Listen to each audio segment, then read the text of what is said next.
Mainit na pinag-usapan sa social media ang recent performance ng isang Pinoy drag queen.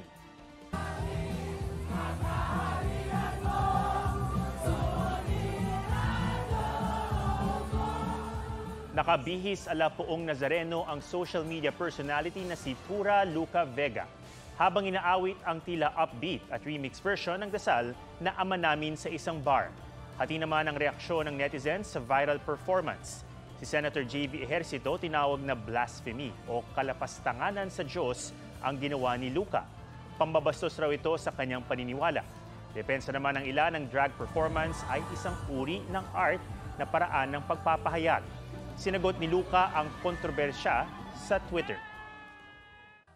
My intention was never really to mock per se. Feeling ko I was very careful when I did that because I don't want it to come across as something that's very offensive. I also did that intentionally to challenge our notions of how we worship or how we sing our praise. Was it offensive because I'm a queer individual or was it of other factors?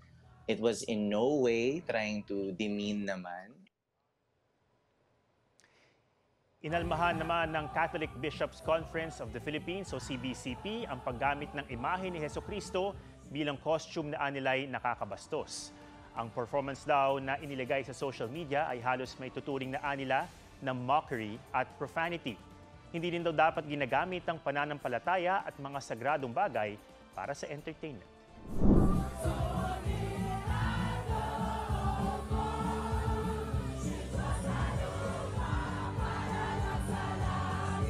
Ang viral drag performance na yan sa saliw ng Ama Namin, di nagustuhan ng ilan pang mambabatas. Ang kauna-unahang transgender woman na kongresista, si Bataan Representative Geraldine Roman, sinabing kasiraan sa LGBTQIA+ community ang ginawa ni Pura Luca na nagtanghal habang nakakostume na ala Poong Nazareno. The mismong figure ng Jesus Christ at saka yung Lord's Prayer, anuhin mo ng gano'n, hindi tama yun. Talagang nananadya yan. Ang masakit dito, nalilihis yung usapin from plain disrespect for the sensibilities, religious sensibilities of other people. Nalilihis na pupunta sa gender issue. Sabi naman ni Senator Risa Ontiveros, nakakalungkot man pero di raw dapat gamitin ang issue para itanggi ang karapatan at proteksyon ng LGBTQIA+ community. Kabilang si Ontiveros sa mga nagsusulong sa SOGI bill. Kinunde na rin ni Senate President Juan Miguel Zubiri ang video. Maging ang Catholic Bishops' Conference of the Philippines o CBCP, nagsalita na rin laban dito. That is the prayer taught by Christ himself. So, hindi mo dapat na ginamit yun ng ganun-ganun lang na sumasayo ka, in-entertain mo yung mga tao. Sa bagong Twitter post, sinabi ng drag queen na si Pura Luca Vega na naiintindihan niya kung tawagin ito ng iba na kalapastanganan at nakakasakit. Pero anya, di dapat sabihin o diktahan ang paraan ng kanyang pananampalataya o pagtatanghal. Idineklarang persona non grata sa General Santos City ang drag queen na si Pura Luca Vega. Ibig sabihin, hindi na siya welcome sa Gensan.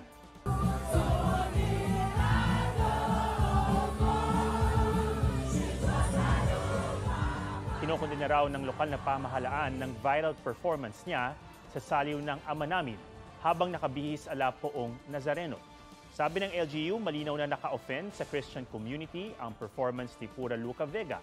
Sabi naman ng Simbahang Katolika sa General Santos City, tama ang hakbang ng lokal na pamahalaan nila.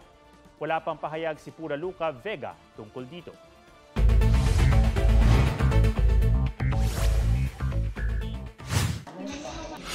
Panibagong reklamo laban sa drag queen na si Pura Luca Vega, inihain ng grupo ng mga deboto ng Nazareno. Ayon sa Hijos del Nazareno Central, paglabag sa Cybercrime Prevention Act, ang video poster remix performance ni Pura ng Ama Namin, kung saan ang costume niya kawangis ang kasuotan ng itim na Nazareno. Anila, mataas sa antas ng kalapastanganan sa Panginoon ang kanyang ginawa. Gayunman, handa raw silang iatras ang reklamo kung hihingi siya ng tawad sa Poong Nazareno. Bago nito, nagsampa na rin ng reklamo laban kay Pura ang ilang lider ng simbahang nasa ilalim ng Philippines for Jesus Movement. Samantala, idineklara na ring persona non grata sa Cebu City, si Pura. Nauna na nagdeklara ang Manila, General Santos City, Florida Blanca, Pampanga, Toboso, Negros Occidental, Laguna, Nueva Ecija at Cagayan de Oro. Sinusubukan pa namin kunin ang panig ni Pura, pero nauna na niyang kinondena ang pagdedeklara sa kanyang persona non grata sa iba't ibang lugar. Iginiit din niya noon na hindi niya intensyong mambastos at ang kanyang drag daw ay sumasailalim sa bersyon ni Cristo na kaisa ng queer audience. Drag queen na Pura Luca Vega idineklara na ring persona non grata sa Bohol. Anila ang kawalang respeto at offensive na paglalarawan sa religious figures ay hindi nakakahikayat sa pagsulong ng pagkakaisa at pagrerespeto sa isa't isa. Nauna nang idineklarang persona non grata ng 8 iba pang lugar si Vega. Dati na itong kinundina ni Pura, hindi raw niya intensyong mambastos. Giit niya, drag is art. Inaresto ng mga pulis Maynila ang drag queen na si Pura Luca Vega kaugnay sa kanyang kontrobersyal na Ama Namin performance. Para yan sa kasong paglabag sa immoral doctrines, obscene publications and exhibitions, and indecent shows na isinampa ng isang grupo sa Maynila. 72,000 pesos ang itinakdang piyansa.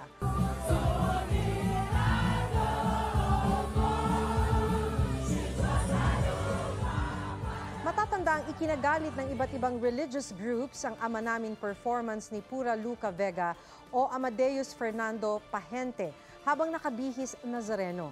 Bagamat batid daw niyang may nakasampang kaso laban sa kanya, nagunat pa rin daw siya sa paglabas ng warrant of arrest. Sabi ni Pura Luca Vega, hindi siya nakadalo sa pagdinig ng kanyang kaso dahil sa maling address na ipadala ang subpoena para rito. Pinanindigan niyang hindi niya intensyong mangutya at nirirespeto raw niya kung may mga nasaktan sa kanyang performance. Bukod sa kaso sa Maynila, may 3 pa raw na kinakaharap na kaparehong kaso sa Quezon City, si Pura Luca Vega. Inaresto ulit ang drag queen na si Pura Luca Vega para yan sa 3 counts ng immoral doctrines, obscene publications and exhibitions, and indecent shows.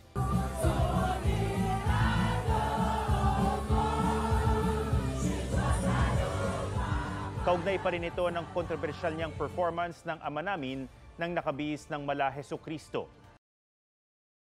Maayos naman siyang sumama sa mga pulis ng MPD Station 3. 360,000 pesos ang tinakdang piyansa para sa kanyang kaso. Mensahe ni Pura Luca, drag is not a crime.